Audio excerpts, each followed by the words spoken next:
Hi there, today I'm going to carry on working on these small paintings that I've been doing the last few videos. If you haven't seen any of those, I'll put a link to the last one just up here so you can work your way back through to where I started. This one on the right here is getting a bit confused, so I think what I'm going to do is maybe work back over it a little bit, not all of it, but paint some of it out because it's a bit of a mess and I don't really like what's happening on it. I'm quite enjoying what's going on this one over here. I mean, it's nowhere near done or anything like that, but I just kind of like the way it's all coming together. I quite like some of the marks. I like the general tones are working quite well on it. There's some really nice little marks in here that I was doing on the previous video. So I thought what I'd do is work over the top of this one, thinking about this one, but working over this one a little bit. And I might bring a third one in just to get this one started as well. It's quite nice to have all these little paintings on the go. It's like the way I like to work is I'll kind of get some of them going and see what happens with them and just use them as reference for each other. It's a really nice thing to do, to be able to start something off on one painting, carry it through to another one. So they kind of go round in a sort of circle and eventually something sort of flies off and go, yes, that's the one, I'm gonna keep that one, and it's kind of done. So, you know, that's what I'm gonna do today. I'll just have a go, paint some of this out, see what happens, bring that third one in, get that started. So I hope you enjoy watching that. Don't forget, if you're interested in the kind of work I do in these videos, my online membership group is free to join for the first month. It's been going for a year now, so there's 12 monthly projects that you can join in, have a go at. There's the community group, which everyone uploads their work to and they can all talk about it. So if you're interested in that and want to have a go for yourselves, do check out the link that's on the screen here. And as I said, it's free for the first month. You can try it out with no obligation. Okay, let's get on.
just a quick one there. As you can see, I was trying out a few different ways of applying the paint. I always think it's a lot of fun to just try to mix up the way that you put the paint on the surface. I'm putting it on and taking it off again. I was using this newsprint. That happened, it was a bit accidental that I was blotting the painting here. I put some paint on and let it drip and run with my trusty old window cleaning bottle with some water in it. I quite like that because it makes quite a good mark for taking the paint off. I'll talk about that in a second. But I was just taking the paint off and blotting it with this newspaper and realised it was quite a nice series of marks and colours that were on the paper. So I just decided, seeing as it was still wet, I decided to just pop it on this this other one to print onto the surface, to just get it moving, just kind of just push it on and see what happens. So, you know, these sort of little accidental things can happen while you're working, and you just kind of go with them and see what happens. Sometimes, you know, it's nothing and you don't really come out very well. I mean, there's not really much on there, but it's quite a nice idea. So that was a bit of fun with that one. Like I was saying with the water bottle, this spray bottle, it's quite nice to have the paint underneath that's really dry. So all this paint underneath is really dry because it was on there from you know, a few days ago. And so I put the other paint over the top, this wet dark paint over the top, and then spray back through it. It takes some of it off, but not all of it. But it does it in quite a natural and random way. So when I'm working with these kinds of paintings, obviously, you know, all my paintings are based on the landscape. They're taking the ideas of the energy and textures and movement and feeling of the landscape, not trying to make pictures of the landscape, but trying to get across some of that emotion that's in the landscape. And I like the idea of putting paint down and taking it off again and getting that kind of erosion that you get in the actual landscape. I mean, that may be going a bit too far with it, but the idea of laying down and then eroding back, it's something that I do a lot in my work, and it gives this quite natural looking surface texture, paint texture, which I just enjoy playing with. Where they go, what the images end up looking like, I let that happen over time. So we'll see where they go.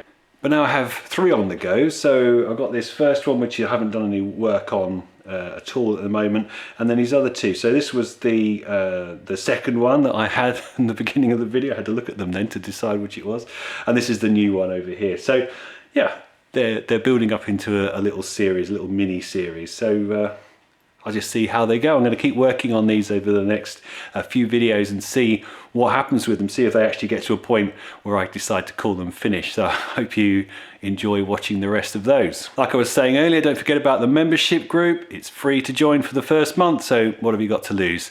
Check it out at the link on the screen. Okay, I'll see you soon.